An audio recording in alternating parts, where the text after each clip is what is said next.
కీర్తనల గ్రంథం 80వ అధ్యాయం. ఇశ్రాయేలునకు కాపరి చెవియొగ్గుము, మందవలె యోసేపును నడిపించువాడా, కెరూబుల మీద ఆసీనుడవైన వాడా, ప్రకాశింపుము.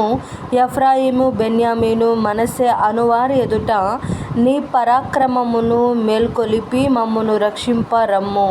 దేవా, చెరలో నుండి మమ్మును రప్పించుము. మేము రక్షణ నొందునట్లు నీ ముఖకాంతి ప్రకాశింపజేయుము. యెహోవా, సైన్యములకు అధిపతివగు దేవా, నీ ప్రజల మనవి నాలకింపక నీవెన్నాళ్ళు నీ కోపము పొగరాజనిచ్చెదవు. కన్నీళ్లు వారికి ఆహారముగా ఇచ్చుచున్నావు, విస్తారమైన కన్నీళ్లు నీవు వారికి పానముగా ఇచ్చుచున్నావు. మా పొరుగు వారికి మమ్ము కలహ కారణముగా చేయుచున్నావు. ఇష్టము వచ్చినట్లు మా శత్రువులు మమ్మును అపహాస్యము చేయుచున్నారు. సైన్యములకు అధిపతివగు దేవా, చెరలో నుండి మమ్ము రప్పించుము. మేము రక్షణ నొందునట్లు నీ ముఖకాంతి ప్రకాశింపజేయుము. నీవు ఐగుప్తులో నుండి ఒక ద్రాక్షావల్లిని తెచ్చితివి. అన్యజనులను వెళ్ళగొట్టి దాన్ని నాటితివి. దానికి తగిన స్థలము సిద్ధపరచితివి. దాని వేరు లోతుగా పారి అది దేశమందంతటా వ్యాపించెను.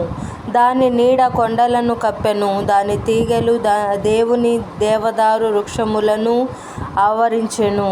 దాని తీగెలు సముద్రము వరకు వ్యాపించెను. యూఫ్రటీసు నది వరకు దాని రెమ్మలు వ్యాపించెను.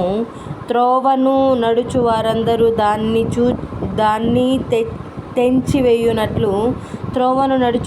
దాన్ని త్రెంచివేయునట్లు దాని చుట్టూ కంచెలను నీవేళ పాడు చేసితివి.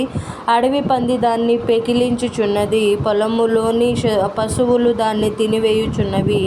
సైన్యములకు అధిపతియగు దేవా, ఆకాశములో నుండి మరలా చూడుము. ఈ ద్రాక్షావల్లిని దృష్టించుము. నీ కుడిచెయ్యి నాటిన మొక్కను కాయుము. నీ కొరకు నీవు ఏర్పరచుకొనిన కొమ్మను కాయుము.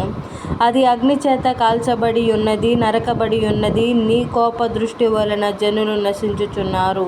నీ కుడిచేతి మనుష్యునికి తోడుగాను, నీ కొరకై నీవు ఏర్పరచుకొనిన నరునికి తోడుగాను నీ బాహుబలముండునుగాక. అప్పుడు మేము నీ యొద్ద నుండి తొలగిపోము. నీవు మమ్మును బ్రతికింపుము. అప్పుడు నీ నామమును బట్టియే మేము మొర్రపెట్టుదుము.